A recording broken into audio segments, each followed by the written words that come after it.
पाप का एक स्वभाव है, जब तक आपने सुना ना हो कि ये करने से पाप होता है, तो कई बार पाप 90% नहीं लगता, 10% लगता है।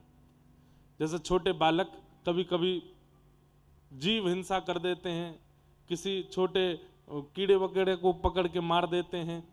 अब उनको पता नहीं है कि ये पाप है, तो उनको पाप नहीं लगता। लेकिन जब पता चल जाता है, थोड़े बड़े हो जाते हैं, उनको बता दे भाई ये पाप है, नहीं करना, उसके बाद यदि मारें तो पाप लगता है। पता होने के बाद पाप 100% लगता है, और पता ना होने पर 10% लगता है। अब तक आप यदि ये पांचों क्रिया करते आए थे तो कोई दिक्कत नहीं थी, लेकिन अब अगर की आज सुनने के बाद तो 100% पाप लगेगा।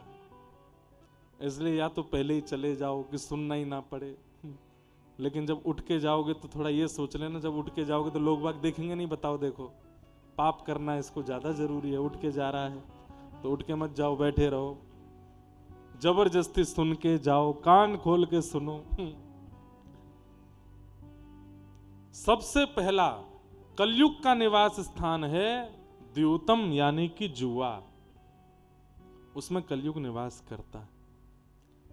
जुआ का मतलब कोई खेल नहीं होता, जुआ का मतलब जहां पर धन दांव पर लगा दिया जाए वो जुआ है। अब चाहे वो जहां भी हो, जहां पर धन दांव पर लगा है वो जुआ है। द्यूतम। दूसरा स्थान पानम, मदिरा पान, पीला पानी पीते हैं लोग, उसमें कलयुग का निवास है। उसके साथ साथ ये नशीले जितने भी पदार्थ हैं उनका सेवन करना, उसमें कलयुग का निवास है। द्यूतम पानम स्त्रिय, विवाह लिया, अग्नि के फेरे, पति पत्नी हो गए, उसके उपरांत भी पर स्त्री के प्रति या पर पुरुष के प्रति भाव रखना, इसमें कलयुग का निवास है। और हिंसा में कलयुग का निवास है। विवाद करना, जबरदस्ती की लड़ाइयां करना, कलेश करना, किसी के साथ लड़ना झगड़ना, बहुत ज्यादा उपद्रव करना, इसमें कलयुग का निवास है। और पांचवा और अंतिम स्थान है बिना मेहनत के धन कमाना, बिना परिश्रम के धन अर्जन करना। ये पंच स्थान है। आप में से कई लोग हंस गए और बोले कि हम तो गए ही नहीं पांचों में से। ऐसा हो ही नहीं सकता, ऐसा हो ही नहीं सकता। इन पांचों में से कहीं तो हाथ पैर या उंगली घुसी हुई है, तभी कलयुग का प्रभाव हो रहा है। या तो धन दांव पर लगा है, या फिर हमारा मुख का भोजन शुद्ध नहीं है, पानम में लगे हुए हैं, कोई नशीला पदार्थ आदि कुछ सेवन करते हैं।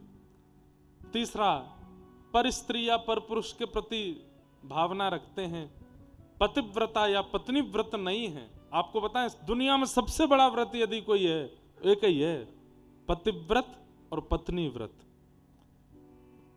मैं एक ही का हूं, मैं एक ही की हूं, बस जीवन पर्यंत उसी के रहना, ये सबसे बड़ा व्रत है। आप इसके बाद सोमवार ना भी करो चलेगा, इसके बाद रामनवमी आदि पर ना भी रख पाओ चलेगा, लेकिन वो व्रत आपका अगर अकाट्य चल रहा है तो वो व्रत सबसे बड़ा व्रत है।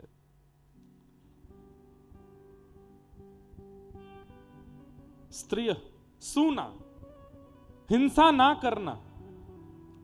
कई लोग हैं छोटी छोटी बात पर विवाद करते हैं, लड़ते हैं, झगड़ते हैं, उनको आनंद आता है, उनको मजा आता है कि लड़ाई हो, इसका मूड फूटे, दो चार लोग भिड़ जाएं आपस में, इसके कपड़े फटें, इसके बाल खींचें, पुलिस आवे, थोड़ी लाठी बरसे, तब तो थोड़ा मजा आवेगा। कई लोग ऐसे होते हैं। कथा में भी कई लोगों का ऐसा भाव होता है, महाराज जी ज्यादा रस की बात नहीं, थोड़ा मार धाड़ भी थोड़ी सुनाया करो। भीम दुर्योधन का युद्ध कैसा हुआ, गदा वदा कैसी चल रही थी, बाण वाण उठा करके कैसे चलाए गए, थोड़ा ये भी। कई लोग पिक्चर और वो देखते हैं, उसमें भी उनको वही देखनी जिसमें जो है थोड़ी मारपीट हो रही हो, वो वाली पिक्चर दिखाओ जिसमें थोड़ी मारपीट हो, खून खराबा हो रहा हो। अरे आप करते नहीं है लेकिन आपको देखना प्रिय है, तो भी आप उस स्थिति में हो। हिंसा। द्यूतम पानम स्त्रियः सूना, और 5वां है बिना मेहनत के कमाया गया धन। इसमें तो लगभग हम सब हैं, बिना मेहनत के कमाए गए धन में हम सब हैं।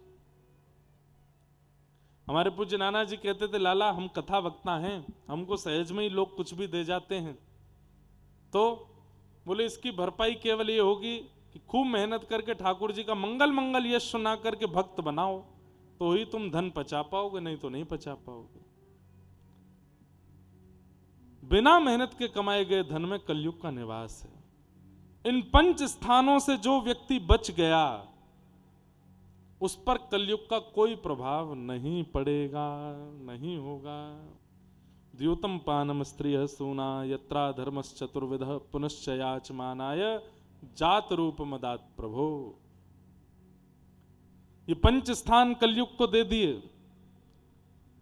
और कहा इन 5 जगह पर रहना। कलयुग बोला धन्यवाद। लेकिन इतना हंस करके कलयुग जा रहा था। परीक्षित बोले मैंने 5 छोटे से स्थान दिए फिर भी तुम हंस रहे हो। बोले देखना प्रभु, कलयुग जब प्रचंड स्थिति में आएगा, ये 5 स्थान से बाहर नहीं जाऊंगा मैं, फिर भी लोग मेरा ही आस्वादन करेंगे, मेरे ही आश्रय में रहेंगे। बंधुओं, मैं आप सब लोग तो कथा सुनने वाले लोग हैं, हम लोगों को ज्यादा नहीं पता, लेकिन आप संसार में बाहर निकल करके देखो, कई देश ऐसे हैं, कई नहीं लगभग देश ऐसे हैं, वहां पर बिना मांस के भोजन ही नहीं होता है। वहां पर प्यास भी शराब से ही बुझाई जाती है।